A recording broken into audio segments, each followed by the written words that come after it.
Hey guys, what's growing on? So today we're growing one of my absolute favorite cut flowers, and it's zinnias. So typically zinnias take about 35 days to grow here in Texas because it gets really hot. But we're growing a new variety, and it's the Queen Lime series. So we have peach, we have blush, and we have a mix of those. And so those take a little bit longer to grow. So we're going to be showing you how we plant those zinnias because they're an easy flower to grow. Okay, so we have our three varieties here of the Queen Lime series. We're growing the blush, the red lime, and the lemon peach. And so what we've done is we've already filled up our cell trays here, and we've also labeled our mat here. Okay, so Farmer D is going to get to planting these, and we're going to show you how to plant zinnias because this variety takes about 75 to 85 days to produce blooms.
So we had always grown zinnias, but it was super cool to see these grow up close in their different stages.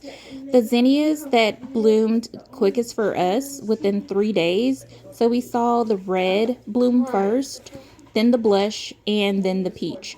So stay tuned to see what these zinnias will look like in our bouquets.